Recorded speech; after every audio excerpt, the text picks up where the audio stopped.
मार्गदर्शन पे आपका बहुत बहुत स्वागत है।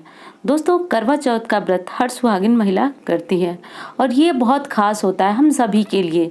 जो सुहागिन स्त्रियां हैं वो करवा चौथ के दिन भली भांति 16 श्रृंगार करके तैयार होती हैं और तैयार होने के बाद वह भगवान की पूजा करती हैं। पूजा के बाद चंद्रदेव की पूजा करती हैं, पति की पूजा करते हैं। इसके बाद उनका व्रत संपूर्ण होता है। पर दोस्तों, जैसा कि आप सभी को पता है कि जितनी भी व्रत होते हैं, पूजा पाठ होते हैं, वो सारे नियमों से बंधे होते हैं। नियम वही होते हैं जो हमारे शास्त्र बताए होते हैं। तो दोस्तों, शास्त्र करवा चौथ के दिन क्या क्या नहीं करने की सलाह हमको दिए हैं या फिर क्या क्या नहीं करने की हमको आज्ञा दिए हैं, उनके अनुसार ही आज मैं बात करूंगी आपसे कि करवा चौथ के दिन वो वर्जित कौन कौन से कार्य हैं जिन्हें नहीं करना चाहिए। दोस्तों, एक बार फिर कहूंगी, बातों को थोड़ा सा आप गौर कीजिएगा, ध्यान रखिएगा और मैं एक एक चीज आपको बिल्कुल उदाहरण के साथ बताती जाऊंगी कि कौन से कार्य क्यों नहीं करना होता है। दोस्तों, सबसे पहली बात तो यह है कि सरगी लेने का सही समय क्या होता है, ये जानना भी बहुत ज़रूरी है। क्योंकि देखिए, सरगी क्या होती है, सरगी से ही हमारे व्रत की शुरुआत होती है और व्रत की शुरुआत सरगी से होती है, तो इसलिए वो भी काफ़ी महत्वपूर्ण होती है। और लगभग हर व्रतों में हम लोग जो कि निर्जला व्रत होते हैं उनमें सरगी लेने की प्रथा हमारे शास्त्र द्वारा चली आई है। तो अभी हम लोग बात कर लेते हैं कि करवा चौथ के दिन शास्त्र कौन कौन से ऐसे वर्जित कार्य हैं जिन्हें वर्जित मानते हैं, यानी जो सुहागिन स्त्रियां हैं उन्हें नहीं करना चाहिए। तो सबसे पहली और बड़ी बात तो यह है दोस्तों कि बिना संकल्प लिए आपका व्रत जो है वह पूर्ण नहीं होता है। तो संकल्प लेने की विधि भी होती है और नहीं विधि अगर आपको पता है तो भी आप संकल्प ले सकते हैं। संकल्प का एक सादा सा अर्थ आपको बताऊं, साधारण सा अर्थ बिल्कुल, तो यही है कि आप क्या करने वाले हैं, कौन सा व्रत करने वाले हैं, कौन सा जप करने वाले हैं, ये सब आप किसके लिए कर रहे हैं, किस मनोकामना के लिए कर रहे हैं। तो बस संकल्प एक माध्यम है कि हमारे द्वारा जो व्रत, तपस्या या फिर जो भी काम हम कर रहे हैं अपनी पूजा पाठ से जुड़े हुए, वो भगवान तक कैसे पहुंचे। यानी बिना संकल्प के हमारा व्रत और जो भी उपवास, व्रत, दान जो भी करते हैं वो उस प्रकार फलीभूत नहीं होता है जो संकल्प के साथ किया जाता है। तो इसलिए संकल्प लेना आज के दिन या कोई भी व्रत हो, संकल्प लेकर के करना, ये संपूर्ण तरीका है आपके व्रत को पूर्ण करने का। अब दूसरी बात ये है दोस्तों कि देखिए, वस्त्र आपको इसकी करवा चौथ की पूजा में, चाहे फिर सुबह में, देखिए आजकल थोड़ा सा मॉडर्न जमाना हो गया है, सभी लोग जो है करवा चौथ में अपने आप को बहुत सुंदर दिखाना चाहते हैं। और दोस्तों, मेरा भी मानना यही है, दिखना भी चाहिए बहुत सुंदर, क्योंकि इसमें 16 श्रृंगार किया जाता है और बिल्कुल दुल्हन की तरह तैयार हुआ जाता है। ये चीज़ें तो बहुत ज़रूरी हैं, पर इसमें ध्यान देने वाली बात ये है कि चाहे आप सुबह के समय के लिए वस्त्र ली या फिर आप अपनी पूजा के लिए ली, बस ध्यान ये रखिए कि उस वस्त्र में काले रंग का प्रयोग न हो। दोस्तों, नीला रंग भी हमारी पूजा पाठ के लिए उचित नहीं माना जाता है और वो वस्त्र भी न पहने जिसमें कोई रंग जो स्पष्ट समझ में न आता हो, ऐसा हमारे शास्त्र मानते हैं। अभी मैं आपको बता रही हूँ उदाहरण के साथ। तो देखिए, ऐसा भी नहीं पहनना चाहिए जिसमें कोई रंग जो है स्पष्ट समझ में न आ रहे हो। कारण एक ये भी है कि ये व्रत हम सुख और सौभाग्य के लिए रख रहे हैं। सौभाग्य का कलर जो होता है, जो सबसे बड़ा सौभाग्य का सूचक सिंदूर होता है, उसका कलर भी पीला होता है। या फिर अगर भगवान को चढ़ाने वाले कुमकुम को ही ले लीजिए तो उसका कलर भी सुर्ख लाल होता है। तो दोस्तों, इसलिए भी सौभाग्य से, सुख से जुड़ी हुई चीज़ें जो होती हैं वह खासतौर से लाल और पीली ही मानी जाती हैं। जैसा कि अब आगे मैं बताऊंगी कि देखिए, आप करवा चौथ पूजा हो या कोई अन्य पूजा हो, आपको यही बताया जाता है कि लाल और पीले वस्त्र का ही प्रयोग किया जाता है। यहाँ तक कि जो हम भगवान को आसन देते हैं, जिस पे हम भगवान को विराजित कराते हैं, वो जो कपड़ा हम बिछाते हैं उसका कलर भी लाल और पीला ही होना चाहिए। अब कारण यह है दोस्तों कि ज्योतिष शास्त्र ये मानता है कि लाल और पीले में एक ऐसी सकारात्मक ऊर्जा होती है जो व्यक्ति को पूजा पाठ की तरफ और आध्यात्म की तरफ जोड़ करके रखती है। वहीं पे देखिए, काले वस्त्र जो तंत्र साधना, काली विद्या होती है, उसमें लाल और पीले वस्त्रों का प्रयोग नहीं होता है, बल्कि काले रंग का प्रयोग होता है, क्योंकि वो काला जादू होता है, काली शक्तियाँ होती हैं।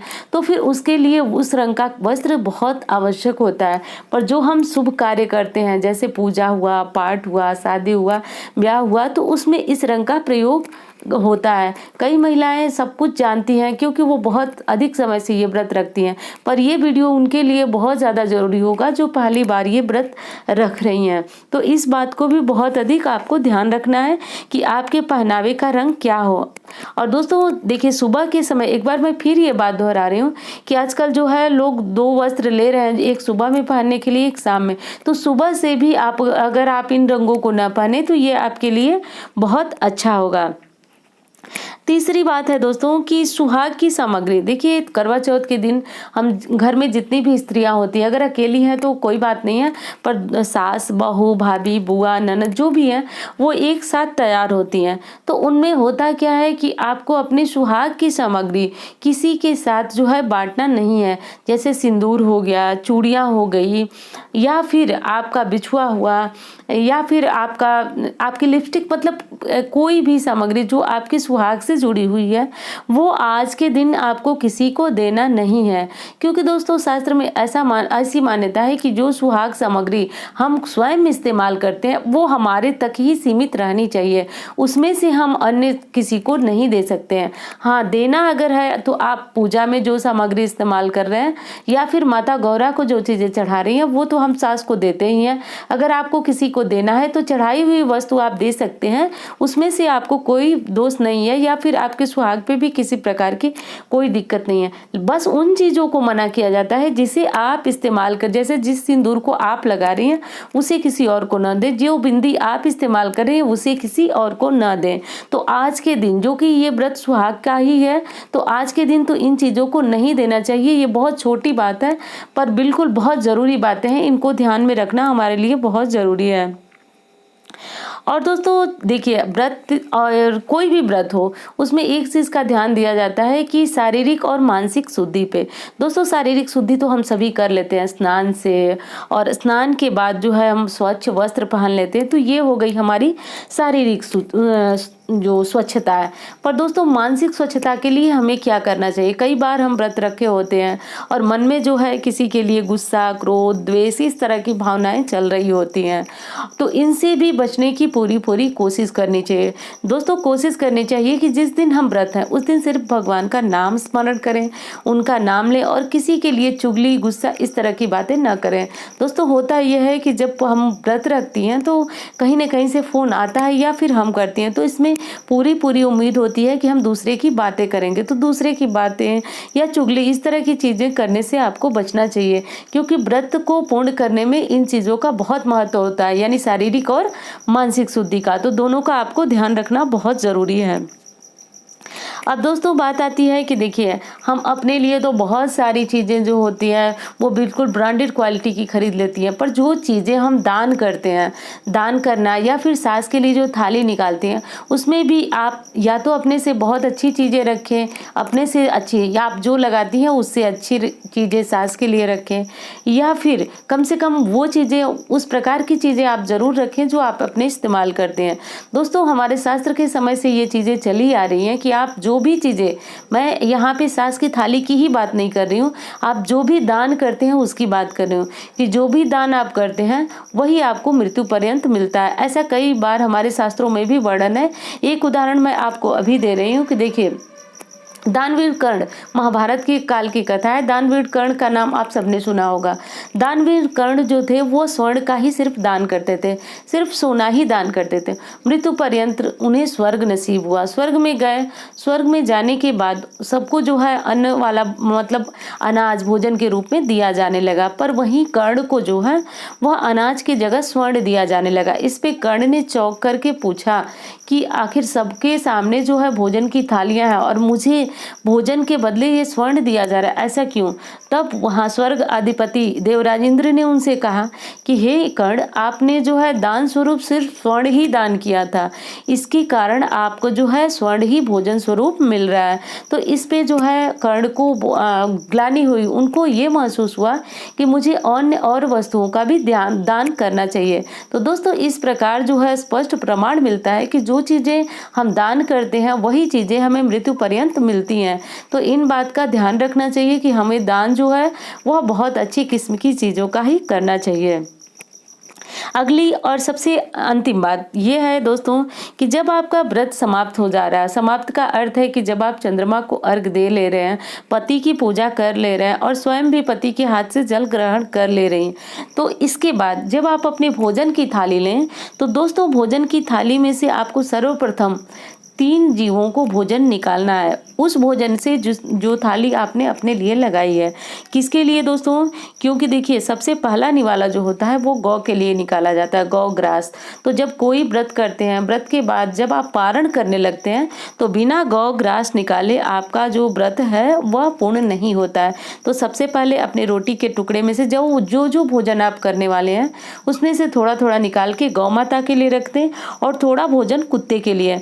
ये मैं नहीं कह रही हूँ कि आप अपना पूरा खाना ही निकाल दीजिए, बहुत थोड़े थोड़े हिस्से निकालिए। आपको जो उसके बाद जितना देना हो आप कुत्ते को, गाय को दे सकते हैं, पर अपने भोजन का थोड़ा थोड़ा हिस्सा आपको जरूर निकालना चाहिए, थोड़ा सा कुत्ता को और थोड़ा सा कौवे के लिए। इन 3 जीवों को भोजन निकालने के बाद आपको अन्न की थाली को प्रणाम करना चाहिए। उसके बाद आपको भगवान का धन्यवाद करना चाहिए कि भगवान आपने सकुशल मेरे व्रत को पूर्ण किया, और अपनी जो मनोकामनाएं भगवान से कहना चाहिए। अपने पति को दीर्घायु होने के लिए पति से भगवान से जो है वो प्रार्थना करना चाहिए। तो इस प्रकार करके आपको ध्यान रखने वाली चीजें हैं दोस्तों, जो कि बहुत महत्वपूर्ण है। मैंने आपको विधिवत बता दिया कि ये चीजें क्यों करनी चाहिए और क्यों ये चीजें करना हमारे लिए बहुत जरूरी है। अब दोस्तों बात यह आती है कि सरगई करने का सही समय क्या होता है। देखिए सरगई करना मैंने बताया अभी भी कि हर व्रत में बहुत ज़रूरी होता है। तो ये ज़रूरी इसलिए होता है दोस्तों कि जो हम संपूर्ण दिन निर्जल आहार करते हैं, तो देखिए उसमें हमको बहुत ऐसी चीज़ें होती हैं, जैसे बहुत सारे काम होते हैं जो हमको करना होता है। तो इसलिए हमारे शास्त्र ने एक तरह से मानिए तो ये सहूलियत दी है कि हम ब्रह्म मुहूर्त में जल का सेवन कर सकते हैं। तो इसमें तो नियम ये है कि सास की थाली जो आती है सरगी वाली, उसमें से ही हम सरगी करें। पर आपको ये भी ध्यान देना है कि अगर आपकी सास नहीं है तो आप चाहें तो स्वयं से भी चीज़ें खरीद करके और आप अपना सरगी कर सकते हैं। तो अब बात करूंगी मैं समय की कि कब आपको सरगी करना चाहिए। तो देखिए सरगी 4 बजे से जो है ब्रह्म मुहूर्त माना जाता है। तो 4 बजे तक आप कोशिश करें कि आप अपनी सरगी को जो है वह समाप्त कर लें। बहुत सारे लोग सोचते हैं कि आकाश में जब तक तारे हैं तब तक सरगी कर सकते हैं, पर ऐसा नहीं है दोस्तों। ब्रह्म मुहूर्त 4 बजे होता है और 4 बजे तक आपको अपनी सरगई समाप्त कर लेनी चाहिए। जो भी खाना पीना है वो आप खा लें, क्योंकि उसके बाद स्पष्ट रूप से मैं बता रही हूँ आपको कि एक नए दिन की शुरुआत हो जाती है। तो बस यही सारी कुछ महत्वपूर्ण जानकारियाँ थी जो मुझे आपको देना था, और उम्मीद करती हूँ वीडियो आपके लिए बहुत ज्ञानवर्धक रहा होगा। मिलती हूँ इसी तरह की वीडियो। धन्यवाद।